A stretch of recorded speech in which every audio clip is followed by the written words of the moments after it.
嘿，各位大家好，我是万上一 Q，欢迎各位来到今天的 Q 生活。那么真的是好久没有见面了，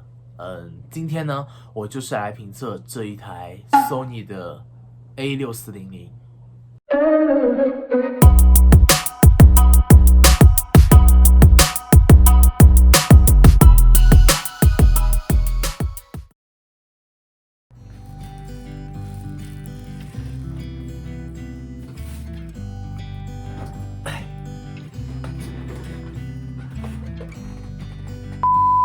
好的，那么在影片开始之前呢，我想要说明的事情是，因为我买这台 Sony 的 A6400呢，是为了录制影片，而不是说主要功能是拍摄。所以说，在我的评测中，我更多的会去着重于它的影片录制，而不是说它的一个画质啊、拍摄的技巧之类的，这些我是不懂的。如果各位也是像我一样，是非常喜欢拍影片之类的，那么我这个影片呢，可能会对你的帮助更大一些。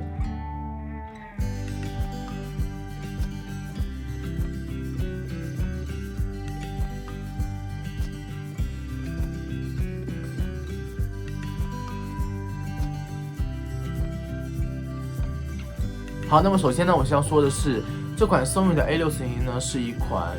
数位化的单眼相机，所以说你除了要购买它本体之外，还要购买一个镜头，而我就挑了一个最便宜的，是16到50毫米的。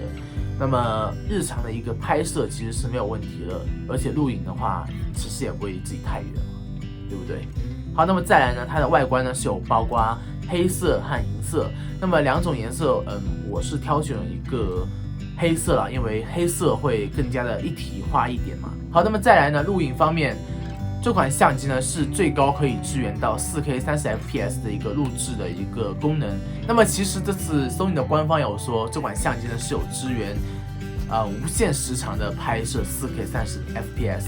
也就是说，只要你的记忆卡槽的记忆卡有足够大的容量，它是可以一直拍摄下去的。好，那么再来我们来看我这个侧面啦。侧面的话，它这里是有支援这个3.5毫米的一个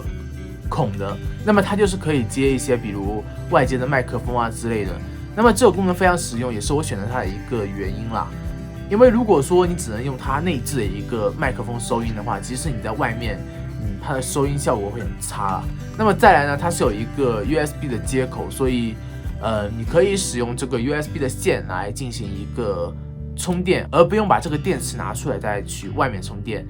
虽然说很方便了，但是说你要是在外面的话，你肯定是会多配很多块电池啊，因为相机它的用电量真的蛮快的。那么还有一个接口呢，其实它蛮像 USB 的，但是其实我看不出来它是什么孔。但是我猜测哈，其实它可能是一个可以把这个相机的画面就是外接到其他的一个视讯的一个窗口，让你直播啊，或者是其他用途的。好，那我基本上呢已经是介绍了一下 Sony 的这个本机的一些功能之类的。那么现在呢，我就来谈谈我使用这台相机这1-2个月吧有什么感受。那么首先呢，我无法接受的是 Sony 的那个设置的一个界面啊。真的是你打开这个设置界面之后，真的可以看到哇，这么多字，而且屏幕很小真的，各位可以看，它的屏幕真的就这么小一个，但是它的字可以密密麻麻到什么个程度，而且还可以好几页，这对我这样子不太喜欢多翻多看的人，就喜欢傻瓜式的，就觉得啊。但其实它是有把一些关键的先把它放在最前面了。那么不过呢，我还是希望它能再简化一些了。好，那么再来呢，其实 Sony 呢这次的 A60呢是取消掉了它的一个5轴防抖。那么如果你直接拿一个这样子的三脚架，然后架着它去外面拍摄影片的话，其实非常非常抖的。那么我后面呢还是决定去配一个稳定器。那么我这台呢就是智云的 M2 的一个稳定器，零售价好像是在1400到1500左右啦。但是你知道拼多多有一件很坑的事情，就是它有一个100万补贴，所以当你去拼多多购买这个有正品保障的一个稳定器，它就给你减掉400块钱哦。注意，这不是业配哦，我只是觉得拼多多最近蛮良心的，所以入手价只要1100人民币，也就是4-5千台币的样子，其实还是蛮便宜的。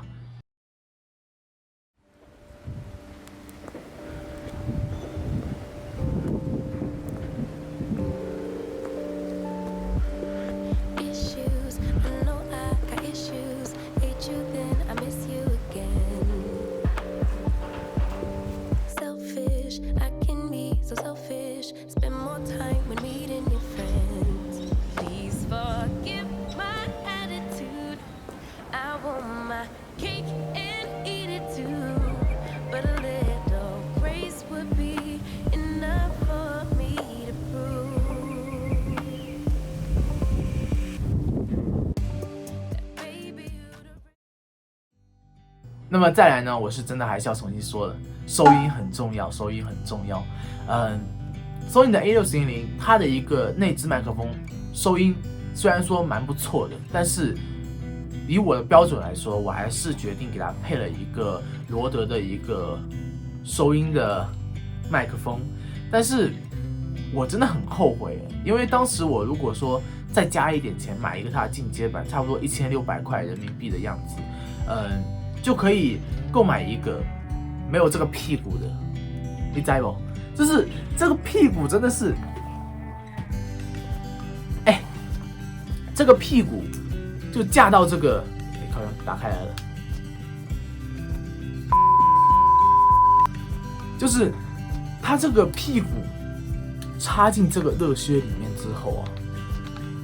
然后你这个翻转屏翻出来，它屁股跟这个是怼到了，就是说它屁股很烦真的，你这屁股如果说去掉的话，就可以完美的插进去，而且跟这个后翻屏是不会有一个对撞的一个样子的，所以我是非常非常后悔啊！如果说下次要购买这个麦克风的话，一定是选那个罗德的进阶版，而且它的收音效果也肯定会比这个好很多。好，那么再来呢，其实也是一个非常非常关键的地方，也就是如果你是想给这个相机加一些小配件，或者是你想接一个麦克风，这个相机本身是没有附带任何热靴的，所以你还要去购买一个像这样子的一个小配件给它装上去。其实，在外面也有人说可以用兔绒啊，但是如果说你装进兔绒的话，它的整个手感真的会变得非常非常不舒服。然后我就是去一些影片上面找，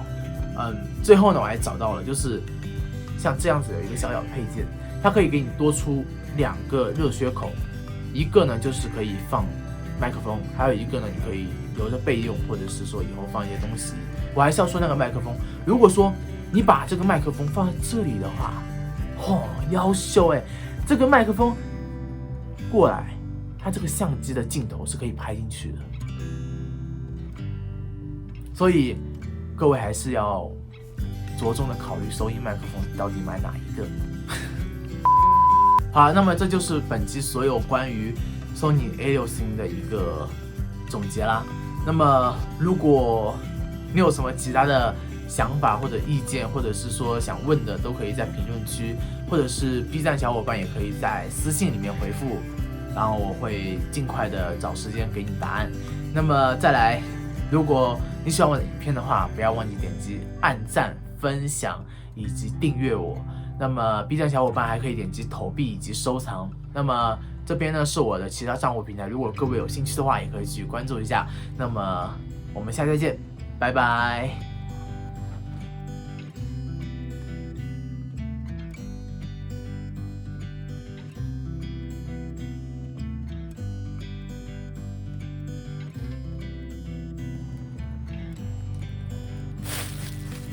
加班。